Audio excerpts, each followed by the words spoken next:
No, začnimo danes potem z novo tematiko, politični fašistični test. Besede so težke, besede so grobe, vendar resnične in kot vemo, resnica seveda tudi boli. Morda dovolite, da povem samo dve misli, ker sem tudi predstavljen kot predsednik Društva poslancev 90, ki združuje blizu 300 pretežno nekdanjih poslank in poslancev. Mi smo pred kratkim tudi na izvršilnem odboru, ker je bilo parkrat postavljeno to vprašanje, ocenili predvsem eno stvar. Z različnimi pogledi, v veliki večini se seveda podpira vse znanstvene ugotovitve, boljša povezava, večja izmenjava informacij, kar bi zmanjšalo posledice morebitnih novih epidemij, pandemij. Ob tem pa smo se zavzeli kot nekdanji parlamentarci za parlamentarno in javno razpravo o teh vprašanjih. Zakaj? Glejte, v 3. členu Slovenske ustave, ki jo imam tukaj, piše prvi stavek drugega odstavka: v Sloveniji ima oblast ljudstvo. V 3.a členu pa piše: Slovenija lahko z mednarodno pogodbo, ki jo ratificira Državni zbor z dvotretjinsko večino glasov vseh poslancev, prenese izvrševanja dela suverenih pravic na mednarodne organizacije, ki temeljijo na spoštovanju človekovih pravic in temeljnih svoboščin, demokracije in načel pravne države. Tak primer je bil, ko smo vstopili na primer v Evropsko unijo. Takrat smo del naših pristojnosti prenesli na Evropsko unijo in je zato prevzela Državni zbor to potrdil na ta način. In poglejte, če gre za tako pomembno stvar, za tako pomemben sporazum, da ga mora na tak način ratificirati Državni zbor. Torej ne gre za neko svetovanje ali pa za neke manjše dele, ampak da je predvideno ratifikacija v Državnem zboru, potem je res nerazumljivo, da o tako pomembni stvari sploh ni razprave, ne v parlamentu, tudi javna razprava se zdi, kot da nekako ni zaželjena. In prav to dejstvo, da ni teh pogovorov, da ni razprave v parlamentu, da ni opredelitev vlade, prav to dejstvo vzbuja nezaupanje in strah pri nekaterih. In ko sem se jaz ozrl skozi to tematiko, sem videl eno ne predavanje, mogoče celo predavanje, ko so se letos v februarju dobili na svetovnih vladnih konferenci in ko je seveda predsednik Svetovne zdravstvene organizacije, direktor General Ghebreyesus, govoril stvari, ki niso res, ki je očitno lagal, sicer v arabskem svetu, to je počel pa tukaj,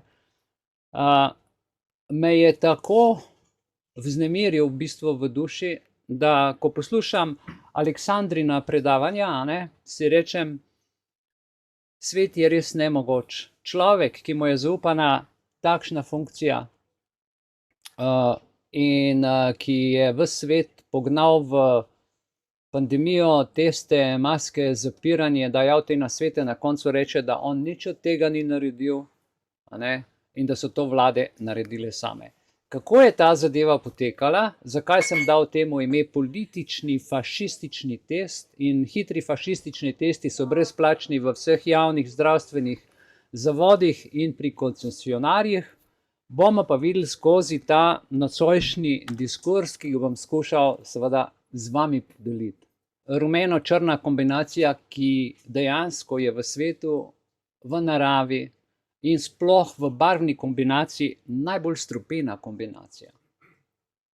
Vse živali, ki imajo rumeno-črne črte, so smrtonosne. Predsednik vlade Marjan Šarec je 7. junija 2019, pazite, 7. junij 2019, rekel: slep je, kdor ne vidi, da se nacizem in fašizem spet rojevata v slovenski soseščini.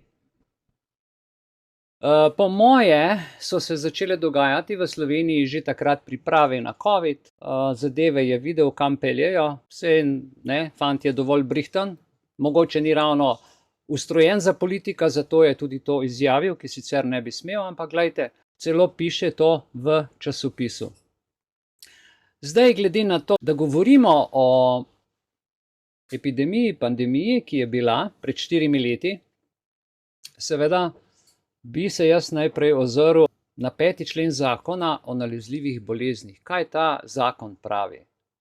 A veste, tukaj so ključne stvari. Tukaj noter, v tem 5. členu je natančno napisano, kdo ima kakšne pristojnosti v času nalezljivih bolezni, epidemije. Jaz vam bom to zdaj lepo prebral, pa skušal tudi malo poudariti, zato da boste vedeli. Evo, to so naloge Republike Slovenije na področju varstva pred nalezljivimi boleznimi.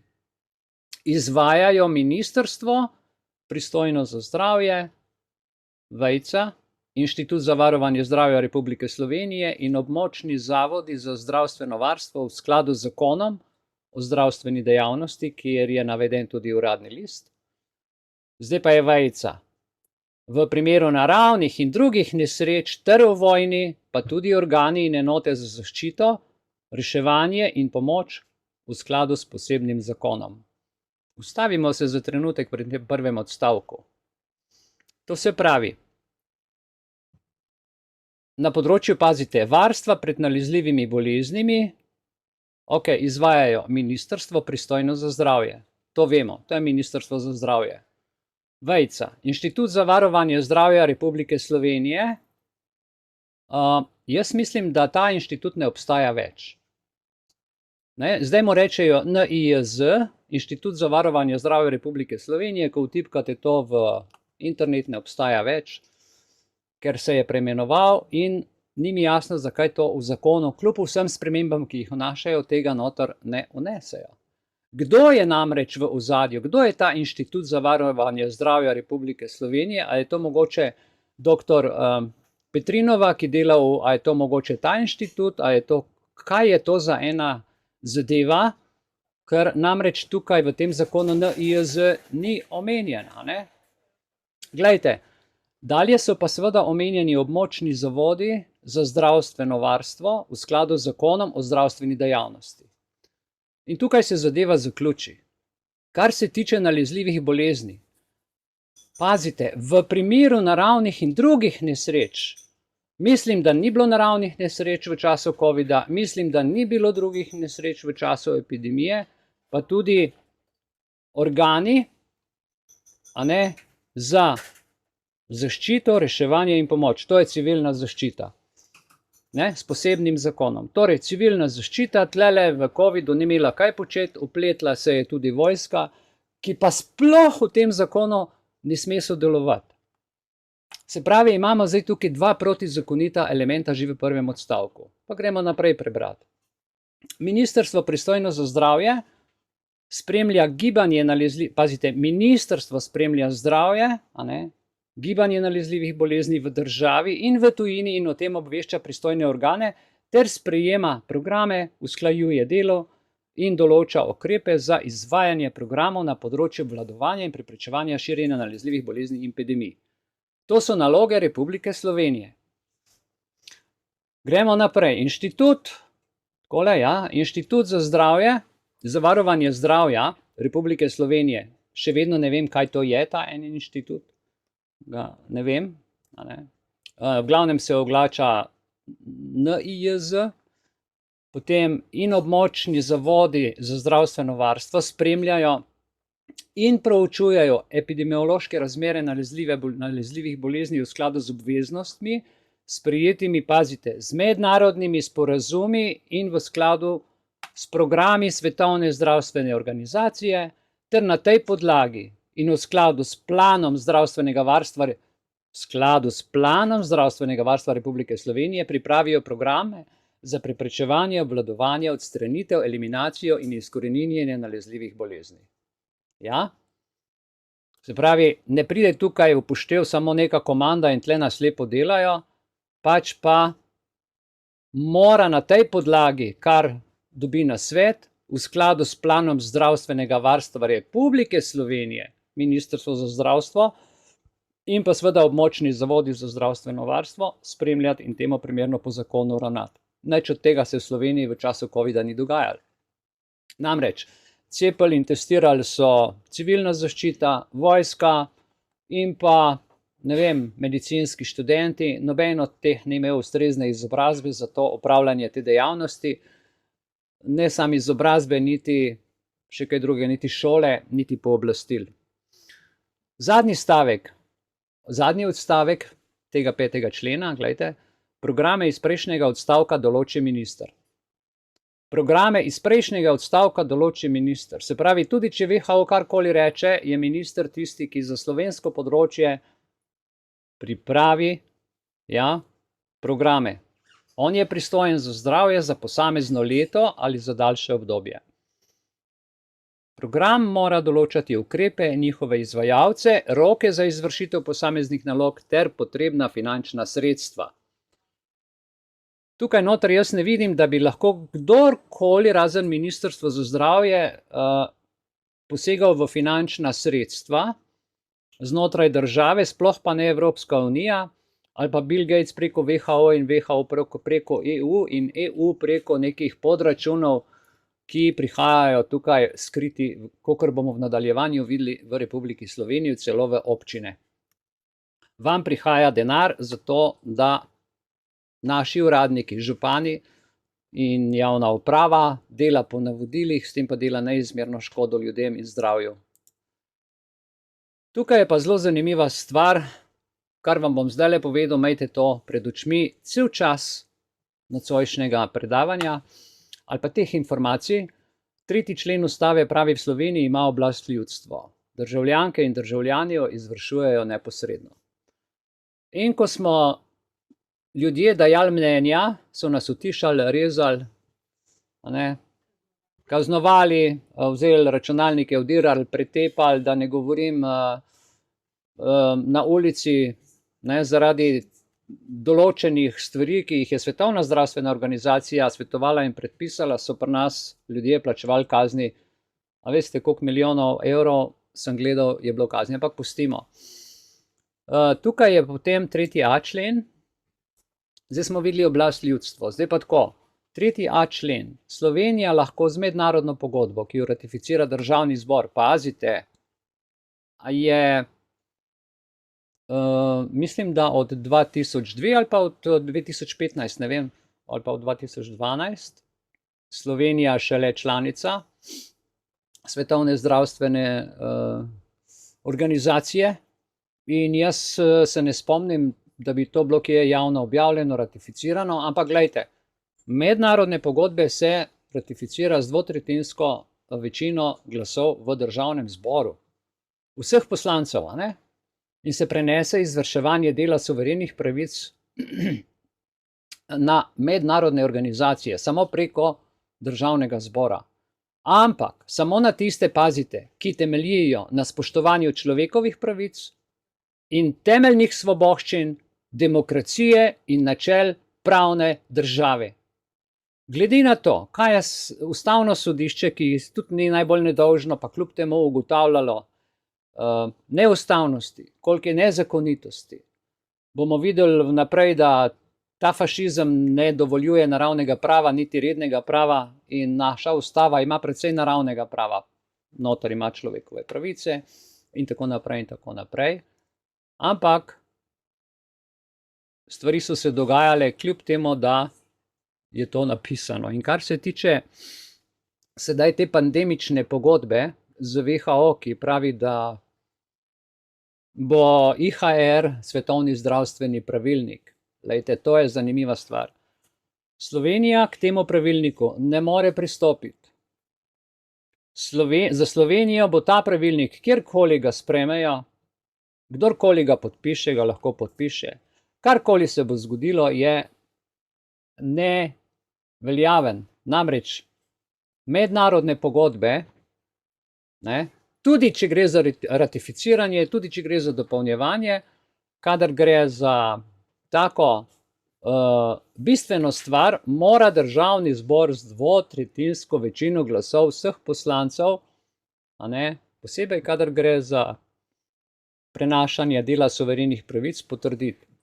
In če v državnem zboru ne bo parlamentarne razprave in če poslanci te pogodbe, ki je zdaj za IHR, zato ker to ni pogodba z WHO, ampak to je pogodba z neki novi pravilnik zdravstveni, če ne bo šel čez parlament, če ne bo javne debate, je takšna odločitev nična, ne velja nič. Vse ostale člene potem si lahko naprej preberete, da ne bom tukaj predolg, bi pa zdaj samo povedal, glede na to, kar bo zdaj sledilo. Glejte, tukaj je, poglejte si te obraze, dr. Šabedra, ne spomnim se imena gospe tele na tej strani, ampak dobro poslušajte prve besede, ki jih Marjan Šarec izreče, v prvem sklopu glede epidemije in v drugem sklopu glede tega, kaj mora minister početi. Mi smo zdaj pogledali, kakšne so naloge ministra skozi zakon, poglejte, kaj se je pa v resnici dogajalo, tako da boste razumeli situacijo. Lepo pozdravljeni vsi skupaj.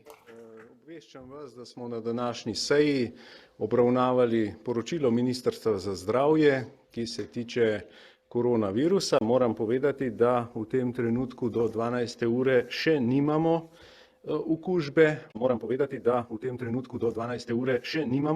okužbe. V Republiki Sloveniji, torej zaenkrat je stanje še takšno, kot je bilo.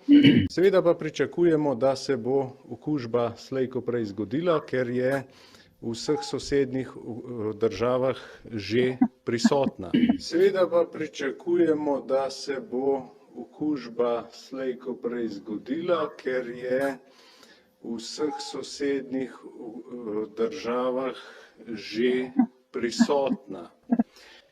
Moram reči, da delovna skupina, ki smo jo imenovali na dopisni seji vlade, že deluje, tudi vsak dan se izvajajo ukrepi, sedaj se situacijo spremlja. Moram reči tudi, kot je že znano, da je minister Šabeder bil v Rimu na srečanju z vsemi sosednjimi ministri. Moram reči tudi, kot je že znano, da je minister Šabeder bil v Rimu na srečanju z vsemi sosednjimi ministri. Pa naj še enkrat ponovim, da ne bo dilem, kaj so se ministri zmenili. Poslušajte dobro, on ni bil na sestanku z ministri Republike Slovenije v okviru nacionalnega programa.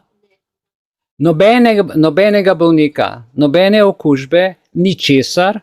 In minister je šel v Rim in se je zmenil z drugimi ministri. Zdaj, kakšne, glede na zakon, glede na ustavo in glede na vse, kar je, so nepravilnosti, si pa poglejmo izjavo, seveda, nemške poslanke, ki je dosti govorna okrog tega in kaj pove. Get the sense you have some suspicion about these larger institutions like the European Parliament or the European Commission. So what are your thoughts here? If it was up to me, Germany would leave this hellhole today. To si predstavljajte Slovenijo, ne? That where you were kind of reče getting at? Nemčijo. Why? Well, because the institutions are not, they're not only undemocratic, they're anti-democratic. We are not a parliament, at least not by, you know, it's actually, a disgrace to call it a parliament, if you will. We have certain competencies we don't have. We don't have budget control, for instance, which is a good thing on the other hand, because if we had budget control, then the national parliaments would have been stripped of that, right? So, and we do not pass any laws, by the way. We don't. We vote on resolutions, which are like, you know, letters we write to the EU Commission. It would be nice if you could do this, that, or the other, but we do not actually pass laws. Passing the law, the legislation is done, guess what, by the council. And the council is comprised of the members of the national executive. So if the German government wanted to pass a law and the German parliament said, no, we're not going there, we're not doing this, story over, right? Not in this case. Now the respective minister just travels to Brussels, speaks with his colleagues, passes the law there, which then has to be implemented as a EU law in all of the member states. So there goes your rule by the people for the people. It's just over with, you know. So actually other elected representatives of other countries get to pass legislation that the Germans will have to put into law and adhere to, even though they never wanted it. So there you go. No, zdajle boste razumeli evropske volitve, da je vse skupaj ena velika farsa in tukaj piše ministri EU o usklajevanju ukrepov za zajezitev koronavirusa. To je datum 6. marec 2020. Zanimivo, poglejte, tega nisem dal iz časopisa, da boste vedeli, da so vsi plačani. Torej, to je EUS Info, pravni informator, ki je na voljo vsem odvetnikom, pravnikom, sodnikom. In ti ljudje, ki so šolani, ti ljudje, ki bi mogli prvi vedeti, da je bil kršen zakon, da bi se minister, če je šlo za epidemijo, pandemijo, nalezljive bolezni, kakorkoli že, moral v prvi vrsti zmeniti s slovenskimi ministri in uskladiti zadeve tukaj, ne pa jeti v Bruselj in od tam prinesti virus v glavi in kako ga bojo tukaj implementirali. Gremo naprej, to je, veste, zelo hudo in tukaj, kar je povedala, nemška poslanka, je povedala zelo natančno, da tam se zmenijo med sabo, uskladijo mnenja in seveda zato je bilo po vsej Evropi enako, po vsej Evropi isto maske, istočasno se je vse nekaj začel zapirati, mogoče dan, 2 teden zamika, glede na velikost nacije, ampak tukaj smo. Okay. Zdaj, če gremo naprej, vidite, minister za zdravje Aleš Šabeder je danes v Bruslu. Prej je gospod Šarec povedal, da je bil najprej v Rimu, se pravi v Rim, a veste kaj? Veste, kaj pomeni Rim, ne? Vse poti vodijo v Rim. Ja? Najprej je šel v Rim, bolje je šel šele v Bruselj, da boste sploh razumeli, zakaj gre in kdo vodi ta svet. Drugega ne bom povedal. In na izrednem sestanku ministrov EU za zdravje tukaj pravi, sklicanem zaradi širjenja novega koronavirusa, širjenjem, ni bilo pri nas v Sloveniji, kot je gospod Šarec povedal, še nobenega primera, so pa preusmerili ta članek k solidarnosti, češ, da ni dovolj materijala za reševanje ljudi, pa noben bolan. Se pravi, klic po solidarnosti, a ne kritik zaradi omejevanja izvoza zaščitne opreme, ki jo povsod primanjkuje. Ljudje pa vsi zdravi. Tako da boste dobili sliko, zakaj gre. No in tukaj gre zdaj za fašizem. Pogovoril se bo s podjetji. Zdravstveni minister se bo pogovoril s podjetji. Čigava pristojnost pa so podjetja in čigava pristojnost so bolniki. A zdaj malo razmišljate, kaj so nam delali, ne? Torej, on se bo pogovoril s podjetji, minister za zdravje. Mar se ne bi pogovoril z zdravniki, pa bi se minister za gospodarstvo s podjetji pogovoril, ne? To se pravi, to bi bila pravilna pot. Ampak, tukaj piše, da so se že naprej zmenili glede oskrbe z zaščitnimi sredstvi in že prejšnji teden na vladi so sprejeli sklep, kar pomeni, glejte, on je bil, se pravi, govoril je za 6. marec, povedal je, da so se že en teden prej menili in zdaj vse ti, s katerimi se bo zdaj doktor Šabeder pogovarjal, glede medicinske opreme, to je gospodarska dejavnost, a ne, to je import-eksport, bi pa mogli vsi dati ponudbe do ponedeljka 9. marca 2020. To se pravi, pa še nič, nikjer nič, nobenega bolnika, nič. Zdaj je pa tukaj zanimiv 7. člen iz 5. zakona o nalezljivih boleznih. Tukaj piše, epidemijo nalezljive bolezni ter okuženo ali ogroženo območje razglasi oziroma določi minister. No, zdaj si pa to še enkrat preberemo. Epidemijo nalezljive bolezni ter okuženo ali ogroženo območje razglasi oziroma določi minister pristojen za zdravje. Zdaj se pa vprašajmo, kdo je določil ogroženo območje In kdo je razglasil, ok, epidemijo za nalezljive bolezni? Poglejmo to malo naprej. Fašizem ne priznava nobenega naravnega prava. To se pravi, epidemijo, pandemijo COVID so pognali ljudje, ki sploh ne spadajo v slovenski prostor, ne v slovensko pravo, ne v slovensko ustavo, ne v politični prostor. Kar bi mogel narediti minister, je naredil en človek, ki sedi tam v WHO in on je razglasil svetovno, kar naenkrat pandemijo. Ja? COVID-19 can be characterized as a pandemic. Pandemic is not a word to use lightly or carelessly. It's a word that, if misused, can cause unreasonable fear or unjustified acceptance that the fight is over, leading to unnecessary suffering and death. We have rung the alarm bell loud and clear. We cannot say this loudly enough, or clearly enough, or often enough. All countries can still change the course of this pandemic. Some countries are struggling with a lack of capacity.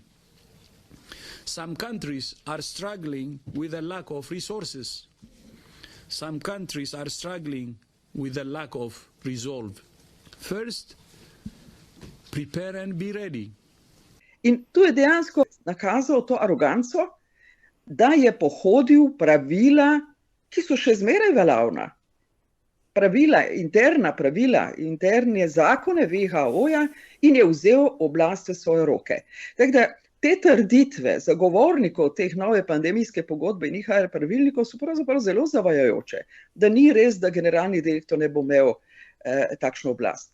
Saj jo že uveljavlja, oziroma je že WHO uveljavljal to v času COVID epidemije, pa pandemije, tako bolj direktno pa, da je sam generalni direktor odločal o uvedbi nekega ukrepa in pohodil mnenje strokovne skupine, sestavljeni predvsem iz medicinskih strokovnjakov, je pa bila evidentna kršitev in uveljavljanje dejansko.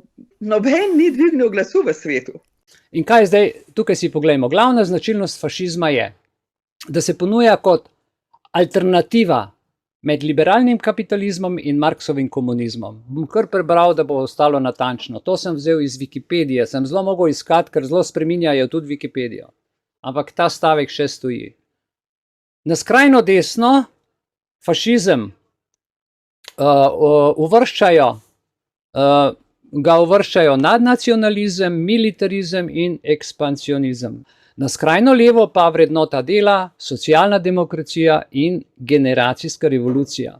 Njegova ideologija se opira na populizem, etatizem in korporativizem. Evo pa smo tle.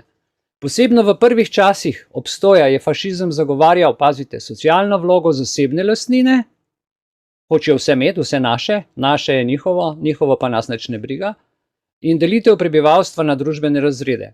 Vrhovno oblast ima totalitarna država, en človek bo za vse govoril, WHO, ki ne sprejema demokracije prebivalstva, ker je skupnost pomembnejša od posameznika. Za druge se moraš cepiti, vse moraš druge zaščititi, zaradi drugih se ne smeš to poslušamo že cel čas. Fašizem namreč razumeva narod kot družbo s skupno identiteto, ki potrebuje energično vodstvo, sposobno uporabljati silo za njeno preživetje. A se spomnite, koliko so nas tepli? S konji, z bombami, s čem vse so nam ta virus vsiljevali? Država mora vladati, ena sama stranka, v državi mora vladati ena sama stranka, brez opozicije. Janša ni prenesel opozicije in to so zdaj ti fanti. Pa še tole, kultura je proizvod narodne skupnosti, kjer je posameznik nepomemben. Jaz poznam zdaj veliko umetnikov, ki bi radi delali svoje duše, iz svojega srca, iz svoje kreativnosti, vsem je onemogočeno. Pol ljudje grejo v vojsko, ali se spol spreminjajo, ali se jim zmeša, ali pa naredijo samomor. In to je ta proizvod fašizma, ki se v Sloveniji trenutno izvaja, poleg seksualne izprijenosti in mavrične, ne vem, vse veste, zadeve, da ne bom govoril. In to so zdaj ti fantje, ki so prevzeli, kajti Šarec in dr. Šabeder sta odstopila. V čem je sploh smisel te manipulacije bilo politične? Mislim, Šarec se je izjasnil že prej v časopisu, da vidi, da je to zadeva, s katero se ne strinja. Dr. Šabeder pa tudi ni prenesel pritiskov in ti fantje so skočili, tako da oni tam so podpisali, so se zmenili, ti so pa operativno naredili in niso nič krivi, ker oni se niso nič menili, oni so pa reševali življenja ljudi in politično situacijo in to so zdaj, oni so nam rešili Slovenijo, ljudi in življenja. Prav? To so genialne politične poteze, čeprav Janša takrat ni bil izvoljen, ampak ker je bila situacija taka, je brez volitev spet prevzel krmilo kot predsednik vlade. Žalostno. Kaj se je začelo dogajati? Se spomnite mask in vsega tega in naročil in civilne zaščite in vojske. In jaz sem šel pogledat na status naročil zaščitnih sredstev po določenih dnevih. Za končni dan, pazite, to je 24. julij 2020. Začne se pa že par dni, še preden je bila epidemija razglašena. In tukaj si pogledajte, katera so ta podjetja, ki so povezana z državo in ki so nas pritiskala. To boste presenečeni. Torej, tukaj vidite, zeleno je že naročeno, oranžno je v teku, rdečo je pa skenslano. Zdaj bom to malo povečal. Tako da boste videli stanje naročil in to je, gledajte, 8. april 2020 do 13. ure in tukaj so ta podjetja. To sama, Lebena, Bovis, LRM, da ne naštevam, lahko si naredite print screen, Sanolabora, potem so tu drugi, RP, Gorenje. Skratka, te državne firme ali pa poldržavne oziroma kjer ima država vsaj 51% svojih delnic. In to so ta podjetja. Poglejte, kaj je zanimivo, za kakšno vsoto so ta naročila bila dana v roku enega tedna. Ja, jaz sem vzel iz tega Excela, iz PDF-a, sem dal v Excel in sem tole seštel in pride cirka 283, recimo 284 milijonov evrov. Ja, ok. To so naredili naročila. Zdaj pa tukaj sem šel dalje gledati, Zavod Republike Slovenije za blagovne rezerve. Vidite, tukaj sta dva visoka grafa. Tisti najvišji na levi strani je takrat, ko je bila kriza, ko smo Ljubljanski banki dali milijardo. Vidite gor, 2014. In smo to vsi plačevali. Ja? Pa so bile pa še razne dokapitalizacije, tako naprej. Tista drugi graf tam, 15, je pa Janša tanke kupoval. A vidite, je spet ogromen denar. Ampak ta leta, tretji sklop, je pa koronavirus. In kaj vam bom danes povedal? Želel bi vam povedati, da je tukaj, se pravi 12.3. Slovenija razglasila epidemijo koronavirusa in ta virus se je začel s prvim primerom, ampak ta prvi primer je bil najprej testiran. Ja? In Slovenija je na podlagi 7. člena zakona o nalezljivih boleznih zaradi naraščanja števila okužb razglasila epidemijo. Okay? No, z nami je predsednik vlade Marjan Šarec. Dober večer. Širjenje novega virusa je razumljivo v središču pozornosti javnosti, odzivi pa so različni. Nekateri menijo, da sploh ni razloga za paniko in se celo šalijo. Drugi so prepričani, da bi morala vlada ukrepati prej in temeljiteje. Kako razmere ocenjujete vi? Kako resne so? Prav ste ugotovili. Nekateri bi vse zaprli, ravnali panično, drugi pa so brezbrižni. Ne ena, ne druga pot ni prava. Prava pot je upoštevati stroko, ukrepati sorazmerno, ukrepati tako, da ne bomo povzročali še večjih posledic. Jutri se bo sestal Svet za nacionalno varnost. Kaj pričakujete od tega sestanka?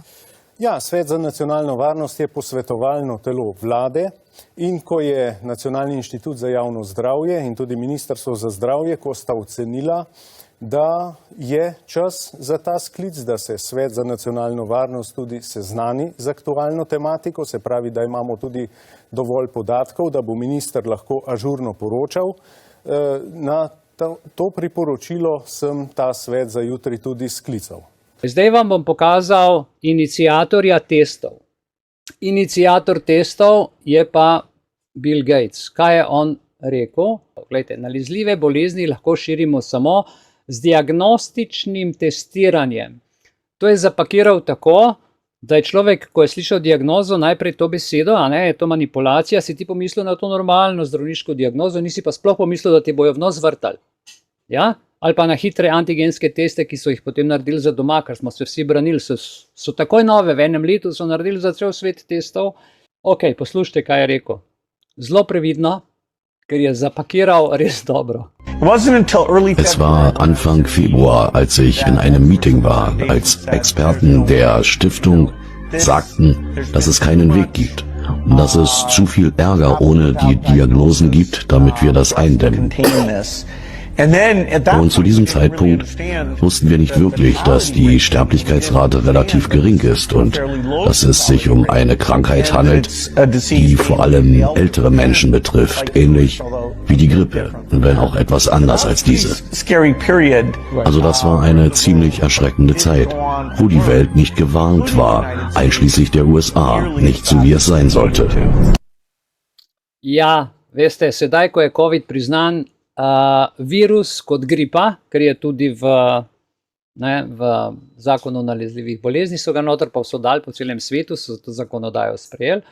In zdaj, ko je to narejeno, si lahko dejansko privoščijo na podlagi testiranja in testov v okviru zdravstva, ki ga regulirajo s temi diagnostičnimi testiranji kakršnokoli epidemijo. Sedaj ni več problem. Lahko jo kadarkoli zajezijo, ker rečejo, aha, testi, super, ljudje so zdravi, lahko pa rečejo, ja, testi kažejo. Se pravi, si ti bolan ali nisi bolan, vse pokaže test. Test je pa nezanesljiv. In zakaj je nezanesljiv? Zaradi tega, ker ga je človek, ki je izumil test, Kary Mullis, ki je leta 1993 prejel Nobelovo nagrado za kemijo za svoj izum. Kary, how do they misuse PCR to estimate all these supposed free viral RNAs that may or may not be there? I think misuse PCR is not quite. I don't think you can misuse PCR.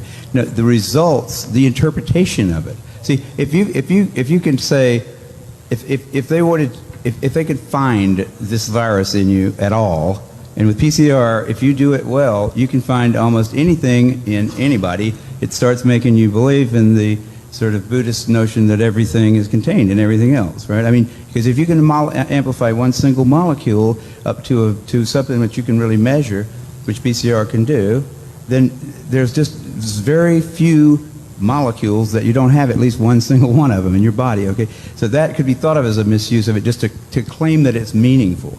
But the real misuse of it is that you don't need to test for HIV. You don't need to test for the other 10,000 retroviruses that are unnamed, also in the subject. Is not exact at all. It's not as good as our measurement for things like apples. An apple is an apple. You know, you can get something that's kind of like, if you got enough things that look kind of like an apple and you stick them all together, you might think it's an apple. But and HIV is like that. Those tests are all based on things that are invisible, and the results are inferred in a sense. PCR is separate from that. It's just a process that's used to make a whole lot of something out of something. Skratka, PCR testi so narejeni za popolnoma drug namen in njihova funkcija se pravzaprav izrablja. Kako so v Sloveniji točno takrat v jeseni, ko so se začeli testi? Glejte, kaj se je dogajalo. Jutri bi se moralo začeti poskusno testiranje prebivalstva na okužbo z novim koronavirusom. Mobilni laboratorij, kjer bi izvedli okoli 60 hitrih testov na uro, naj bi postavili na Kongresnem trgu v Ljubljani. A, kot kaže, temu še nismo kos. Več podrobnosti ima Katarina Golob Veselič, ki je na Kongresnem trgu. Pozdravljena.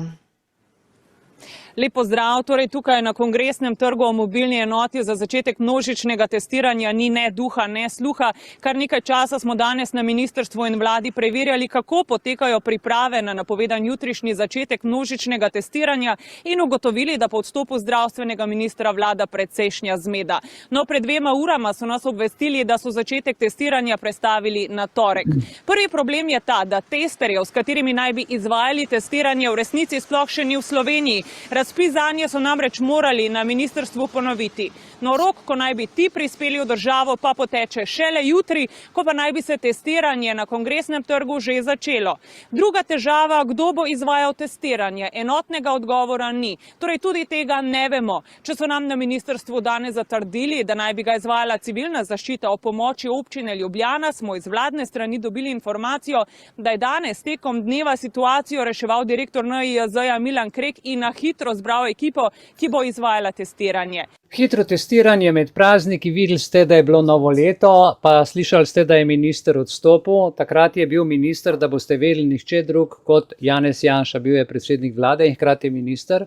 In v tistem času je naročeval in podpisoval tudi pogodbe in naročilnice za vse injekcije proti covidu, hkrati pa je prevzel v roke kompletno poslovanje zato so tudi ministri odstopala, ne? Ker tukaj v ozadju so čist druge igre. O tem, kdaj drugič, rad bi vas pa upozoril danes na 4 mesta. Namreč, mi smo lokalne skupnosti in smo suvereni v mestu. Župani to vejo, država to ve, prebivalci pa žal okrog tega nismo dovolj izobraženi. Hitro testiranje med prazniki je dogovor med mestno občino Ljubljana kot glavnim mestom in med državo in jaz bi vam tukaj rad povedal, kakšen denar so dobili. Poglejte in po katerem zakonu. Kar vam želim povedati je to, da je vse spretna igra, ki je bila vnaprej vse izračunana. In poglejte, tukaj bom tole zdaj povečal, vidite, marec 21 se je začel testirati, oziroma tukaj so dobili denar, testirati se je začel že prej, ampak zdaj govorimo o denarju, ki ga je Ministrstvo za finance dalo mestni občini. In kaj ustava pravi v 140. členu, ne bom še enkrat bral, bom samo povedal, v prvem odstavku pravi, da župan dela samo za prebivalce določene občine. Drugi odstavek, če država za določeno stvar da denar, mora občina delati po zakonu, za katerega je država dala finance. Kaj bi župan lahko rekel? Glede na to, da smo bili vsi zdravi, glede na to, da ni bilo tudi lockdown, ki je bil, sploh ni bilo nobenega virusa, se smo v bistvu tam noter marca, aprila, v najlepšem času in najlepšem soncu so nas zaprli, so naredili lockdown, pa šolo nadaleč, ne vem kaj so se šli in so izvajali nad nami dobeseden genocid. Pazite! Pa to ni samo doktor Janković tlele gor, ne, doktor Janković, ampak vsi župani so to vedeli, vsi župani so dobili denar. Gremo naprej pogledati, kaj so dobili. Poglejte, dobili so dodatek po 123. členu ZIUOPDVE, občine COVID-19. Poznate ta zakon? Verjetno ne, nihče se v to ni poglabljal. Samo za primerjavo, Maribor, spet marec 21 in spet velik denar, 3 milijone 300, samo za ZUIOPDVE.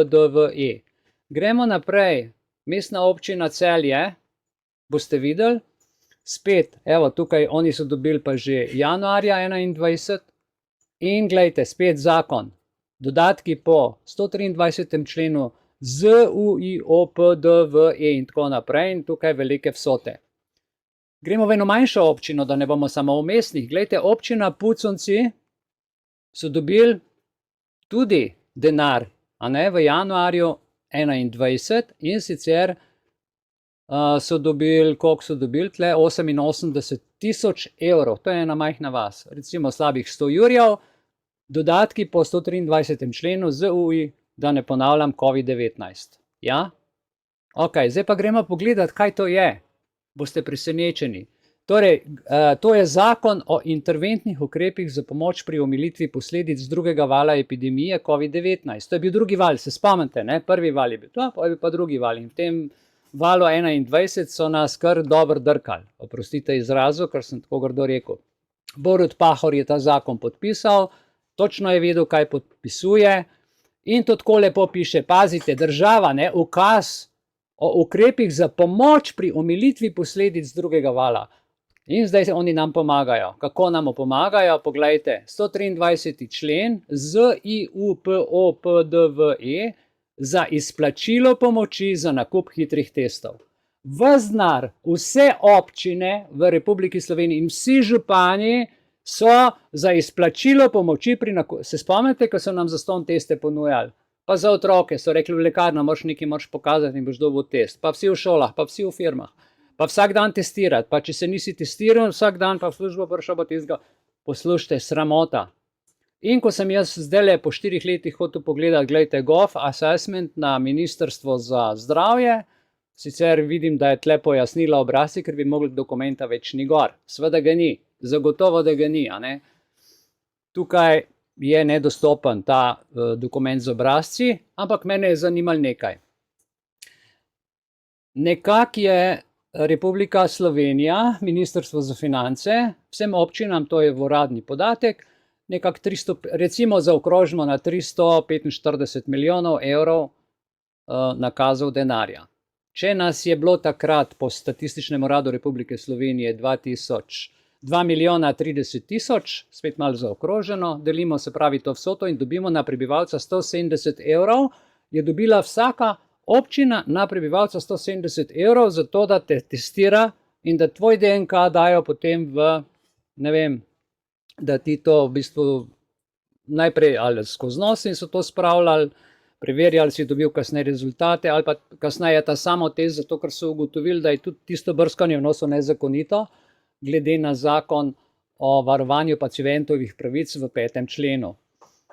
Zanimivo, da občine s tem denarjem niso znale delati že prej. Poglejte, kako jih Ministrstvo za finance pouči. To, da boste vedeli, kako je zanimivo to potekalo. Županom in finančnim službam, pa vidite tukaj datum 22.19, piše priporočila za evidentiranje prejetih sredstev iz proračuna Evropske unije v proračunu občine. Namreč, Republika Slovenija, Ministrstvo za finance prejema sredstva na svoj podračun, poleg tega pa še vsaka občina sprejema evropska sredstva na svoj podračun.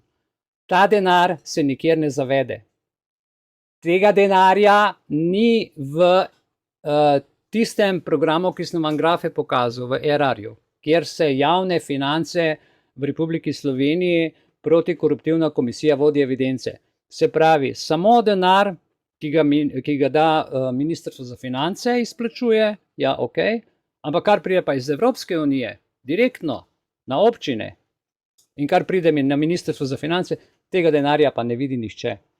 Ok, ja, in zdaj gledajte, pravijo tako, da se sredstva dobivajo neposredno iz proračuna EU od Evropske komisije, v nadaljevanju Evropska komisija EK, ali preko državnega proračuna, kar je razvidno iz pogodb. In to so izvirni prihodki, kot izvirni, kot da bi, ne vem, jaz nekaj enemu županu dal, pa bi rekel to pa to nared, ker bi jaz imel neko poslovno korist. In Evropska unija, kaj dela?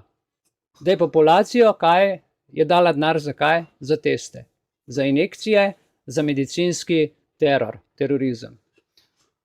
Dalje pravi za projekte evropske kohezijske politike. Glejte, cilj naložbe za rast delovnih mest velja, da občina sredstva prejme iz državnega proračuna, saj za izplačevanje sredstev upravičencem državni proračun sredstva zalaga. Občina tako teh prihodkov ne evidentira kot izvirne EU prihodke, ampak kot prejeta sredstva iz državnega proračuna. Kar pomeni, kar občina dobi, evidentira kot EU, kar dobi pa od Ministrstva za finance, evidentira pa pač čisto normalno po nekih specifikacijah, ki jih potem oni naprej delajo. Zdaj pa naprej, da te zgodbe finančno zaključimo. Takoj se je pojavilo tukaj, če vidite datum, čakajte, bom malo približal tole. Ja, evo, 25. januar 2022, tukaj piše Human Toxicity from COVID-19 Rapid Home Test Kits, da so strupeni. Vsi ti testi, s katerimi so se naši otroci testirali, pa vi, ki ste šli v službo ali pa kakorkoli, so v bistvu zastrupljeni. In to je šlo po celem svetu. Veste, tudi v Ameriki so brezplačno sprejemali teste za COVID. na domu, a ne, in centri za zastrupitev po vsej državi so pa sprožili alarm. Res, alarm so sprožili za teste te COVID na domu, zaradi tega, ker so odkrili natrijev azid. In Center za informacije o drogah in zastrupitvah medicinskega centra otroške bolnice v Cincinnati je opazil to porast. Predlagam, evo, to se je v bistvu širil, ta informacija, in to ni bilo dobro niti za WHO, niti za izvajalce, niti za države, še manj pa za naše zdravnike in župane, ki so svojo populacijo morda nehote ali pa morda celo namerno, tisti, ki so vedeli, pobijali. Dobesedno pobijali. Poglejmo si film. A warning now for the 60 million people who are receiving those free government-issued at-home COVID tests. The extraction tube in many of the kits includes a chemical that can be harmful or even deadly. It's colorless, tasteless, odorless. It's a powder that's found in things like airbags and pest control solutions. Maya Belay from our Cleveland station checks in with Poison Control for a look at the potential dangers. Ohio poison control centers are sounding the alarm surrounding a liquid substance called sodium azide, found in some at-home COVID testing kits that could be toxic to children as well as adults if used incorrectly. Our toxicology community has been both surprised that this was the ingredient in some of the kits and also concerned. We have seen exposures in all age groups. The Drug and Poison Information Center at Cincinnati Children's Hospital reports an increase in calls to their hotline related to accidental exposure to the substance. So far, nearly 40 exposures were reported there, and the problem is nationwide. We are one of 55 poison control centers, and nationwide, other poison centers have been reporting a similar finding, and there have been more than a couple of hundred exposures nationwide to sodium azide in test kits. Doctors advise parents to keep the kids out of reach of children, and when testing children for COVID at home, to make sure they are supervised in order to avoid any adverse side effects from exposure. Sodium azide can be toxic to humans, to animals, and things that it can cause that we would want to look out for would be like low blood pressure, weakness, fatigue, people passing out. If an accident occurs, call the nearest poison control center. The dose makes the poison, and the dose of sodium azide in these kits is very small, and the exposures that we have seen has been a small amount of that. Experts say following instructions is key. Some adults actually end up using the potentially harmful substance to swab their nose because they didn't follow directions. V redu, marsikdo od vas je za te informacije vedel, jaz sem si vse to vestno shranjeval in potem, ko čez 4 leta dam zadeve skupaj, vidim zadevo sledečo. Poglejte, pogledal sem, seveda ne moreš videti, koliko je ljudi umrlo, pa kakšne so statistike, ker se zadeve skrivajo. Mi imamo statistične regije, a ne, pač koliko je prebivalcev, ki je od NIJZ-ja, od drugih zdravstvenih inštitucij, pravzaprav sploh ne moremo dobiti nekih podatkov. Ampak veste, kje se podatki razkrijejo? Pravi, follow the money, ne? Greš na Ministrstvo za finance, ker je njim v interesu seveda vsakogar udariti po glavi finančno, tam imajo pa za vsakega, kje je, kdo je, koliko je in a je živ ali ni živ, imajo natančne številke. Ja, Ministrstvo za finance. In tukaj je dolg na prebivalca, poglejte, 8.3.2024, skrajno zgoraj, to je prehodni podatek, na dan 31.12.23. In tukaj vidite, gledajte, najprej število prebivalcev na dan 1.1.23 in od spodaj piše 2.042.919. Vsak od nas je državi dolžen 629 evrov iz vsake občine, kljub milijardam, ki prihajajo, zato ker gradijo s tistim infrastrukturo. Po kakšnem ključu smo dolžni, ne vem, ampak to čakajo na cesti, da te udarijo, ker ti moraš 700 evrov kazni plačati vsak let, zato da se oni pokrijajo svoje stroške. Kaj to pomeni? No, bomo videli naprej. Glejte, če 170 evrov pomeni, ne vem, 350 milijonov, si predstavljajte, kaj pomeni, če vsak od nas mora 629 evrov kakšno kazen plačati ali globo. Tako da ta država je neusmiljena. Kar je zanimivo naprej, je zanimivo, vidite, tole sem malo povečal število prebivalcev, tukaj si to številko zapomnite, 2.042, 919. Zdaj pa gremo nekaj pogledati. 1.1.20, koliko je bilo prebivalcev? 2.095.861, A ne? In 1.1.23 2 milijona 42 919. Manjka 53 tisoč ljudi, ki se je normalno, če gremo pogledat tukaj iz leta v leto, prebivalstvo povečevalo. Ne? A vidite, gledajte, prebivalstvo raste. Ja? In gremo nazaj pogledat, tlele je pa zdaj 53 tisoč, ampak tukaj žal so všteti tudi vsi migranti, tako da ta številka je bistveno večja, dobro so jo skrili, ker so všteti tukaj not kot prebivalci tudi migranti. Ampak pustimo zadeve, je pomembno, hočem povedati, ko zakon za plačano diagnostično testiranje občinam postane orožje države za ubijanje in naklepno depopulacijo lastnega naroda, lastnih ljudi preko občin in županov, je to s to državo nekaj zelo hudo narobe. Namreč to so suportirali tako policisti, sram vas bodi, sodišča, sram vas bodi.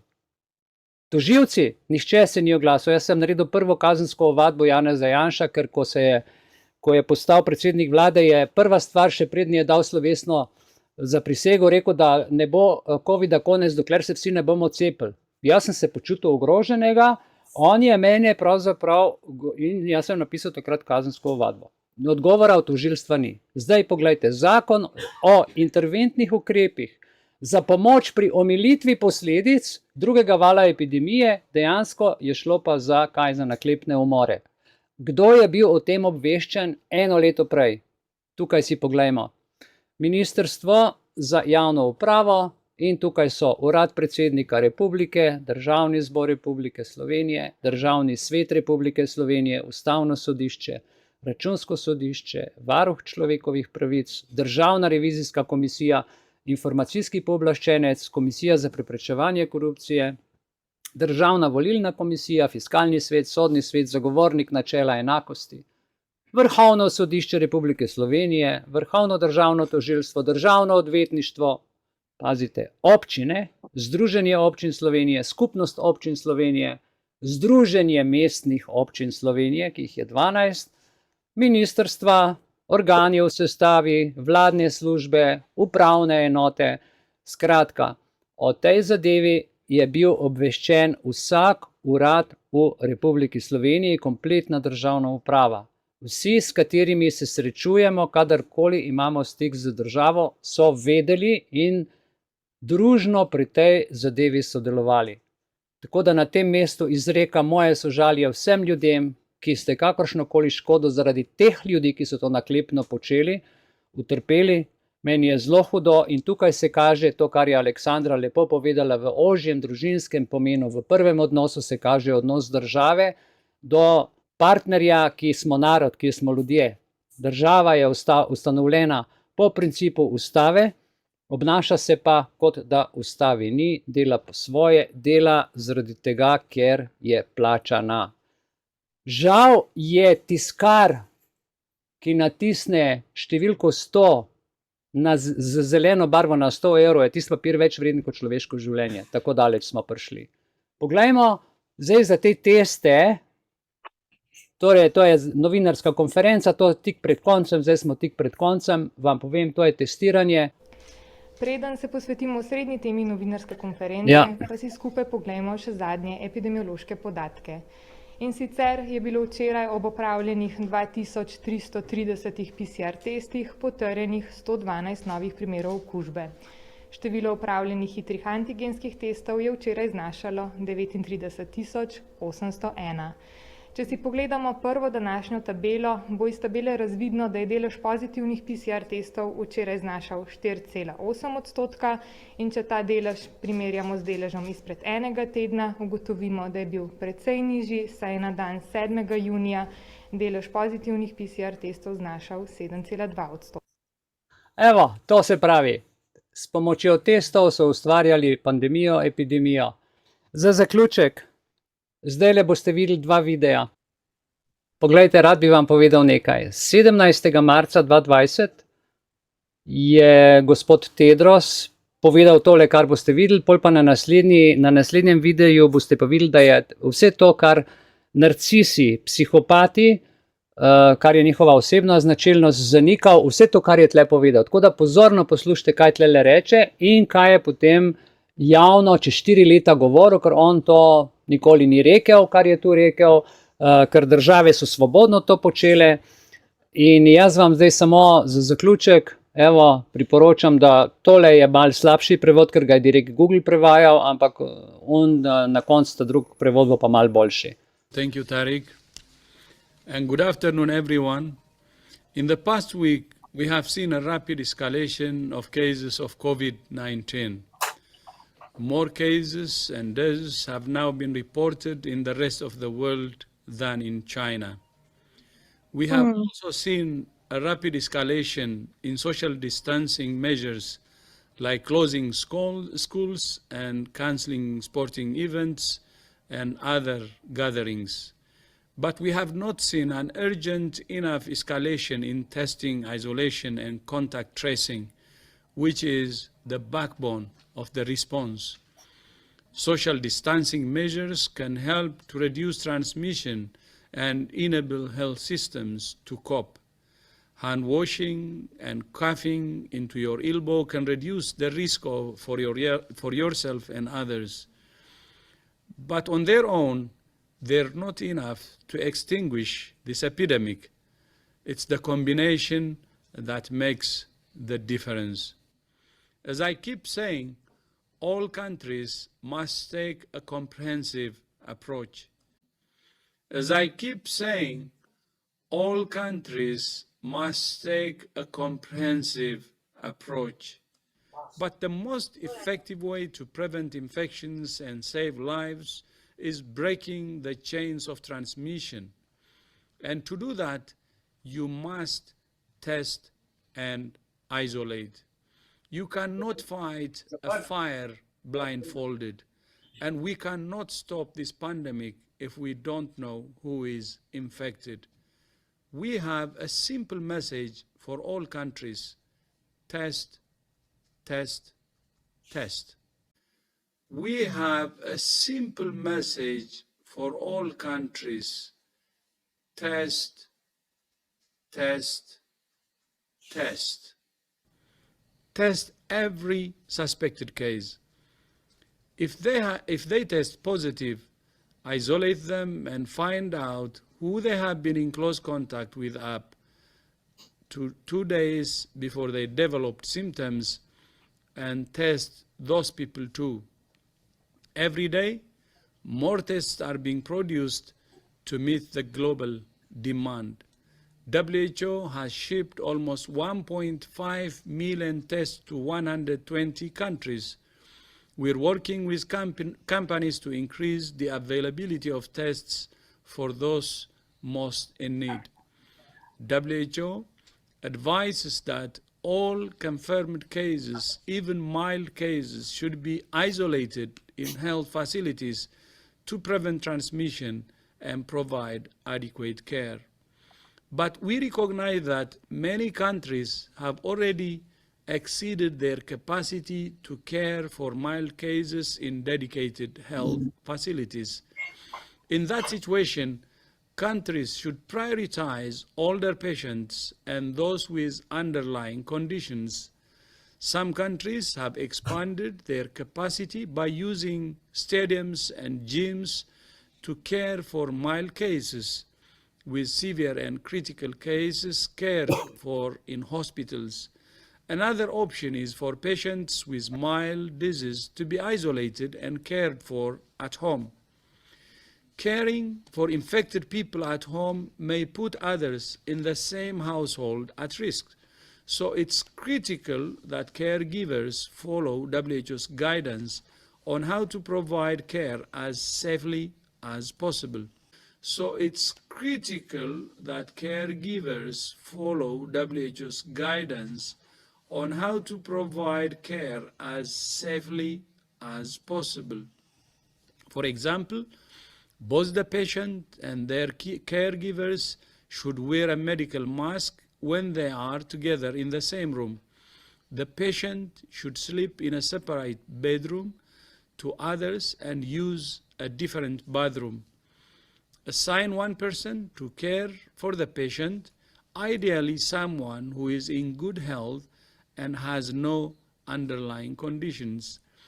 the caregiver should wash their hands after any contact with their patient or their immediate environment. People infected with COVID-19 can still infect others after they stop feeling sick. So these measures should continue for at least 2 weeks after symptoms disappear. Visitors should not be allowed until the end of this period. There are more details in WHO's guidance. Once again, our key message is test, test, test. Dragi moji, in 4 leta kasneje, 14. februarja 2024, je pa izjavil tole. Let me be clear. WHO did not impose anything on anyone during the COVID-19 pandemic. WHO did not impose anything on anyone during the COVID-19 pandemic. Not lockdowns, not mask mandates, not vaccine mandates. We don't have the power to do that. We don't want it, and we're not trying to get it. Our job is to support governments with evidence-based guidance, advice, and when needed, supplies to help them protect their people. But the decisions are theirs, and so is the pandemic agreement. Kar Svetovna zdravstvena organizacija sprejme ali priporoči, mora vedno biti presojano v naši državi. Če pa gre za kakšne stvari, ki bi nas zavezale tudi bolj pravno, takrat seveda o tem lahko odloča samo državni zbor, kar seveda v naši državi je tudi tako urejeno, v vseh stvarih, ki so pravno zavezujoče, nazadnje odloča državni zbor. Tudi v primeru teh novih dokumentov bo temu tako. Nič ne bo sprejeto, dokler ne bo naša država tega sprejela za nas in ne bodo posamezne odločitve posvojene v našo zakonodajo v Sloveniji. Ki delno drži.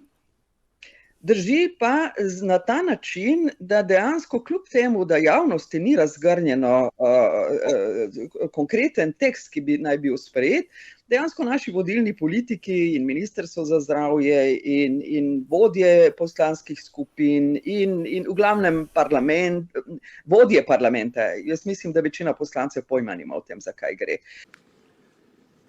It has been written by countries, for countries, and will be implemented in countries in accordance with their own national laws.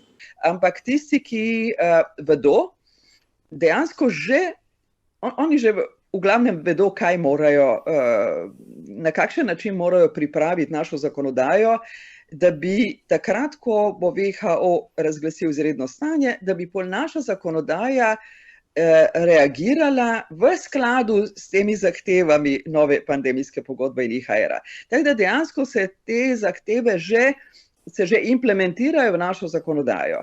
Zdaj, čisto konkretno, če povem, pri nas je bilo čisto tiho takrat, ko so sprejeli ta zakon, po katerem bi naj, če kdorkoli v javnosti pove nekaj, kar je v nasprotju z uradnim stališčem, in s tem vznemiri javnost, ga lahko doleti zaporna kazen. Ampak, ko ste govorili o vprašanju teh dezinformacij, ste pravzaprav na nek način potrdili cenzuro. Jaz ne vem, a se zavedate, da ko enkrat prideš do tega, da rečeš, ta je strokovnjak, ta lažiral, če pa nekdo drug o neki stvari govoril, ima pa možnost Svetovna zdravstvena organizacija sprejeti neko odločitev in države, ki bodo ratificirale sporazume, bodo morali spoštovati, da o tem se ne sme govoriti. Jaz bom dal primerjavo, ki je radikalna, ampak zato, da bomo razumeli. Doktor Mengele, ki je delal grozljive poskuse na ljudeh v času nacistične Nemčije, je bil vrhunski strokovnjak. To ni nobeno jamstvo, da so zaščitene temeljne človekove pravice. Jamstvo, da bodo najbolj, kolikor je možno, zaščitene človekove pravice, so javnost, transparentnost in svoboda govora. Takšen zakon so sprejeli tudi na Hrvaškem, mislim, da junija ali julija lansko leto, in je bil veliki bum okrog tega. So civilne iniciative zelo opozarjale, da tu gre za dejansko utišanje javnosti, odvzem pravice do javne razprave, pravice do informiranosti, pravice sploh o debati različno razmišljajočih. Ne? Die Hauptsorge für die nächsten 2 Jahre sind nicht Konflikte oder das Klima, sondern Desinformation und Fehlinformationen. Dicht gefolgt von der Polarisierung unserer Gesellschaften sind diese Risiken ernst, weil sie unsere Fähigkeiten einschränken, die großen globalen Herausforderungen zu bewältigen, mit denen wir konfrontiert sind. An dieser Stelle muss die Frage erlaubt sein, was genau Frau von der Leyen unter dem Begriff Fehlinformation versteht. Zumal das diesjährige Treffen des WEF unter dem Thema Rebuilding Trust, zu Deutsch Vertrauen wiederherstellen, steht. Offensichtlich ist es der WEF-Elite klar, dass sie ihr Vertrauen bei vielen Menschen verspielt hat.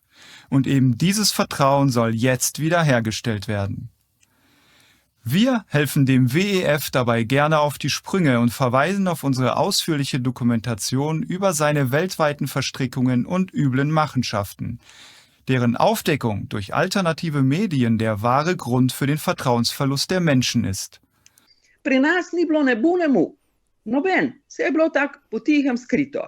Kaj pa se zdaj dogaja? Zdaj pa naslednji teden sredo sem se prijavila na zdravniško zbornico, bo 6-urni seminar na temo kazensko pravo in infekcijske bolezni, v katerem je seveda, če mal preliste kdo to knjigo, ki je izdana, ki ima ti vsebuje te akte in tudi razlago teh aktov, je razvidno, da če bo kdorkoli od nas, tudi če smo stroka, tudi če smo zdravniki, ki lahko o tem debatiramo argumentirano, če bomo čemurkoli se uprli, kar ne bo v skladu z uradno retoriko, torej potrebami tega kapitala, da uveljavlja svojo voljo, bomo kazensko procesirani in nas čaka do 3 leta zapora.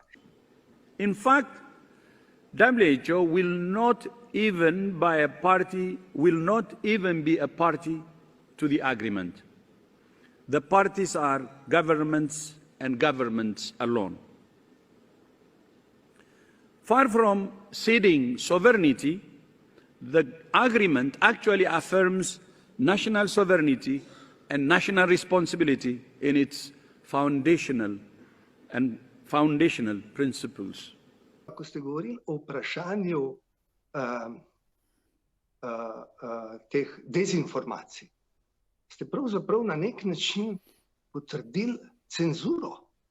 Jaz ne vem, a se zavedate, da ko enkrat prideš do tega, da rečeš, ta je strokovnjak, ta lažiral, da če pa nekdo drug o neki stvari govoril, ima pa možnost Svetovna zdravstvena organizacija sprejeti neko odločitev in države, ki bodo ratificirale sporazume, bodo morali spoštovati, da o tem se ne sme govoriti. Jaz bom dal primerjavo, ki je radikalna, ampak zato, da bomo razumeli. Doktor Mengele, ki je delal grozljive poskuse na ljudeh v času nacistične Nemčije, je bil vrhunski strokovnjak. To ni nobeno jamstvo, da so zaščitene temeljne človekove pravice. Jamstvo, da bodo najbolj, kolikor je možno, zaščitene človekove pravice, so javnost, transparentnost in svoboda govora. Indeed, the agreement is itself an exercise of sovereignty. It's about the commitments countries are making to keep themselves and each other safer from pandemics. And it recognizes that they can only do that by working with each other. No, to so zdaj besede in takemu človeku naj bi verjeli, kar zdaj govori. Torej, hvala lepa, preden se pa poslovimo. Dajem pa besedo Viktoriji. Viktorija, izvoli, samo da te dam na večji zaslon, evo, takole. Lep dober večer. Zdajle, ko je Mihael tole pripovedoval, sem se spomnila svoje izkušnje. To je bilo oktober 21. leta in januar 22. leta, ko sem imela operacijo sive mrene in sem morala seveda na to operacijo. In zjutraj sem prišla v bolnico in kljub temu, da sem imela potrdilo o prebolelem covidu, sem se morala testirati. In ker se nisem hotela testirati v nos, sem prosila na slino. Ni bilo možno, na kri ni bilo možno. Potem so mi vseeno dali palčko na jezik, konec jezika. No in operacijo so naredili, še 2 uri, 3 so me zastrupljali še s tisto masko, noro, ne. In potem pridem domov, operirana sem bila okrog 10:30, 11, 12 je bilo vse konec. Pridem domov in 2 uri po tistem začne mene dušiti v grlu, ne morem dihati, imela sem vse spuščaje, vrtoglavce, nabruhanje mi je šlo in jaz nisem vedela, kaj to je. No, slikce so, imam nekaj slikec, ampak ne vem, če se bo videlo. Se bo kaj videlo? Malo se bo. Malo pokazali takole, Ja. če se da v... Sedaj, ja? Ja, Čakaj, to- malo po malo. Okej, ja. Čakajte, to ne bo. Aha, v ono Takole, smer. ja. Takole, a vidite, Ja. to je bilo vse, Zatečeno, poglejte. ja, prav. In to je slika 14 dni že po tistem. To vam sploh ne morem povedati, kako je Od bilo to testa. noro. In to vse od Ja. testa, ne? To je strup, In ja. veste, vam bom povedala nekaj. Jaz sem takoj naslednji dan imela pregled v bolnici in sem na to zdravnico opozorila. Ona je vehementno se trdila in se delala nevedno, da to ni od testiranja. Jaz sem tam tudi policiste dobila, ki pripeljejo iz zaporov, to je bilo v novomeški bolnici. In povedala, da so me zastrupili, oni so kar stran gledali. Okej.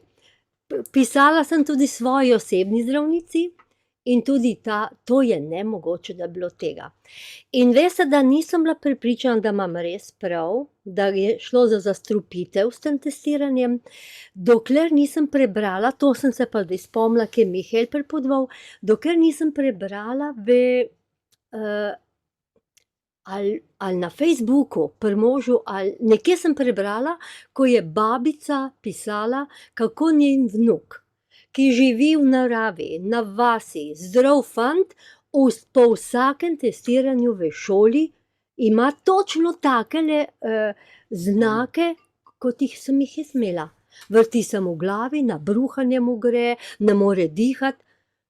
Sem rekla, to je zastrupitev. Potem sem se malo poučila in vam bom povedala, da sem imela veliko srečo, ker se je to testiranje zgodilo v grlu, ker grl je pa posebni organ v našem telesu in skozi grlo ne more noben strup iti naprej. Ker ga toliko izloča in toliko časa in neomajno, da mu ne dovoli vstopiti v telo. Zato nam ne dajo na žličko, ampak nas cepijo preko organov drugod. Tako da, glejte, to se je 2-3 mesece čistilo, še danes imam občasno, sem zelo občutljiva, imam občasno, recimo, nikoli nisem imela nobenih težav z jezikom, belim ali kaj, zdaj se čisti. In to je čiščenje. Tako da, glejte, bodite previdni. To je moja izkušnja. Hvala 100-krat za tvojo. Glej, to je dokaz, da o tem, kar govorimo, je res. Ne? Če glih bojo strokovnjaki rekli Facebook doktor, ne?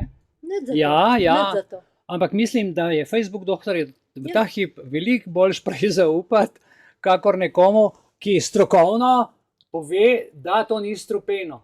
To je moja Ne? izkušnja, jaz Ja. to ne morem Tako da, glejte, zanikati stvari in so- imam tudi Ja. vse slikce, Ja. poslikane in napisano vse in odgovore zdravnice. Tako. Srčna hvala. Hvala lepa, lahko. Za zaključek tega nocojšnjega podajanja je, ko pride čas, ker bodo s testi, ki jih razvijajo zdaj, kot sem jaz videl, vrhunske neke teste, Je vaš glavni odgovor, da je to poseg v človekovo telo po 5. členu zakona o varstvu človekovih pravic oziroma pacientovih pravicah? PCR testi so pravzaprav bila ena velika prevara. Tako da nikoli več test, samo s testi lahko epidemijo naredijo in samo s testi jo lahko seveda tudi ustavijo. Hvala za nocojšnji večer, nikoli testirati več.